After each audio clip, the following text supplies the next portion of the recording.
Hola, buen día, tengan todos ustedes. Mi nombre es Miguel Ángel Cerda, soy alumno de la Universidad Virtual de Guanajuato, de la carrera de licenciatura en Derecho, con mi número de matrícula 2200493. El nombre de este módulo es Derecho Procesal Penal, con mi asesor Marco Eduardo Padilla Martínez.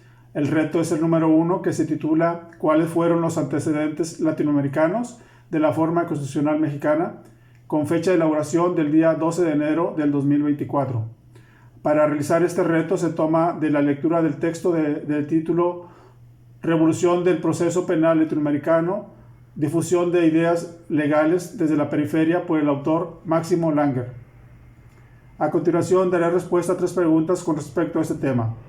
La pregunta número 1 se refiere a qué se refiere el autor cuando afirma que las reformas en materia de justicia penal se difundieron desde la periferia. Bueno, aquí el autor Langer menciona que la ola de reformas procesales penales es un caso de difusión desde la periferia porque los abogados latinoamericanos de la red de expertos activistas del sur fueron los autores intelectuales que promovieron estas reformas. Es decir, se refiere a que la justicia penal siempre se ha impartido y difundido desde el centro hacia la periferia, es decir, de países desarrollados a países en desarrollo, ya sea desde occidente a oriente o de norte a sur. Estas reformas señalan que los estados centrales pueden imponer leyes, normas y políticas públicas sobre otros estados para poder avanzar en sus propios intereses materiales. Menciona el autor Langer que el análisis neonarcisista sugiere que la difusión de estas reformas puede ocurrir mediante la presión de un capital internacional sobre países centrales y periféricos a través de la expansión del capitalismo mundial. La difusión de la justicia penal puede ser iniciada por países periféricos o semiperiféricos, que por dirección geográfica se difunden de 2 maneras.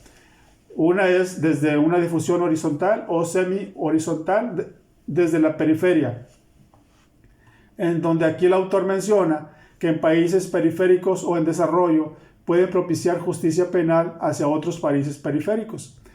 Otra forma es por difusión triangular desde la periferia, es decir, pueden iniciar desde países periféricos y seguir la difusión a una difusión hacia países centrales y de estos hacia países semiperiféricos, realizándolo de una manera triangular.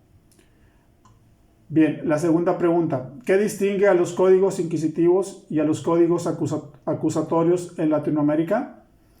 Bueno, desde el siglo XII al siglo XIX siempre ha existido la tortura para obtener confesiones, adoptándolo a códigos inquisitivos, como por ejemplo, una de las características que distingue a estos códigos inquisitivos es que la fase de investigación y juzgamiento se deben de presentar en forma escrita durante toda la actividad procesal. Ambas fases eran escritas. De hecho, la columna vertebral de este proceso era el expediente que la policía y el juez de instrucción compilaban.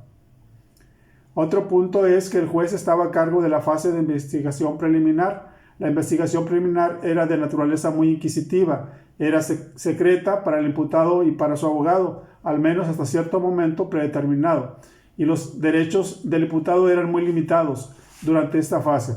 Por ejemplo, el imputado no tenía derecho a estar presente durante la recolección de elementos de prueba o a conocer la imputación en su contra antes de ser interrogado por un juez de instrucción. Otro punto es que además presentaban limitaciones excepcionales por la prisión preventiva del imputado que era obligatoria.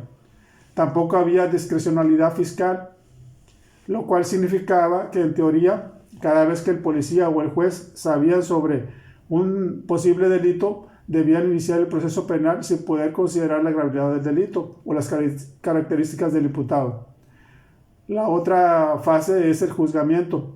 Esta fase de juzgamiento, según el autor, era de naturaleza más acusatoria porque, por ejemplo, en un número de jurisdicciones había un fiscal que debía formar la acusación contra el imputado. El caso contrario, en los códigos acusatorios, que inician desde el siglo XX en muchos países de América Latina, que fueron modificados a sus códigos originales a otros códigos nuevos. Esta situación tuvo un cambio significativo, en los cuales los países latinoamericanos y sus provincias reemplazaron los códigos inquisitivos por códigos acusatorios. En primer lugar, la transición a la democracia en muchos países latinoamericanos, gracias a estos códigos acusatorios. Una de las características de estos códigos es que el autor menciona que fueron los juicios que son juicios orales y juicios públicos, es decir, que no todo era escrito. Otra diferencia es que los códigos acusatorios protegen los derechos del imputado durante la investigación preliminar, es decir, se protege la presunción de inocencia. También el imputado tiene derecho a saber las causas que se le acusan, así como los elementos de prueba. Otro punto es que tiene el derecho a negarse a declarar sin antes consultar a un abogado. En caso de no contar uno, el Estado le proporciona uno de oficio. Por último, ¿cómo influyeron los actores internacionales en la forma y expansión de la red activista y reformadores en América Latina? Bueno, estos actores internacionales, desde la década de 1980, se presentaron actores desde los Estados Unidos que comienzan a trabajar en el área de justicia penal en América Latina y juegan un rol muy importante en la diseminación de reformas. Gracias a este movimiento llamado Red de Expertos Activistas del Sur, así como instituciones internacionales, esta red de expertos se expande en los congresos y en centros de apoyo de investigación, generando oportunidades laborales y conferencias. Todo esto ayudó a que muy pronto estos activistas iniciaran trabajos en sistemas de justicia penal en los que participan abogados, fiscales, profesores, funcionarios, consultores. Todo esto ayudó a este cambio en estas reformas.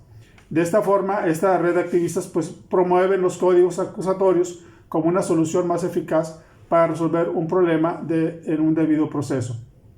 Estos buenos resultados en América Latina fueron suficientes para que los códigos inquisitivos que se mantuvieron por muchos años fueron reemplazados por estos códigos acusatorios.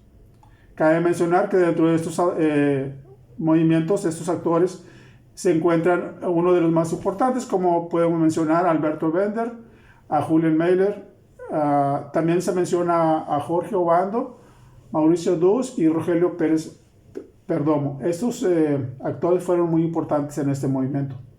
Finalmente, mi opinión sobre la relación entre el texto de Langer y la reforma constitucional en materia de seguridad pública y justicia penal en México.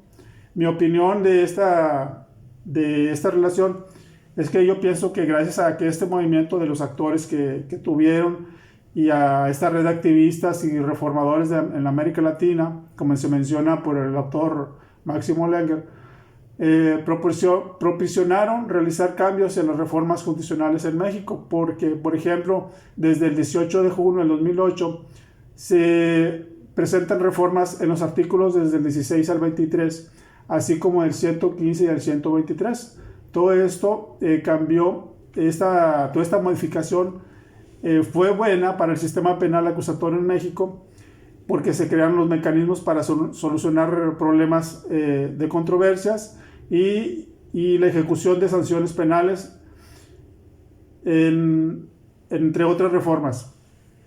Ya que gracias a estas reformas se dejaron los códigos inquisitivos que violaban los derechos humanos de los inculpados, y gracias a esta red de movimiento que hubo en América Latina se adoptaron los códigos acusatorios en México, en donde actualmente no solo la víctima tiene derechos a una atención justa, sino que también el imputado o el acusado mantiene un proceso acusatorio más justo, en donde se respeten los derechos humanos, así como su presunción de inocencia, finalizando así las malas prácticas inquisitivas que se mantuvieron por muchos años en nuestro país.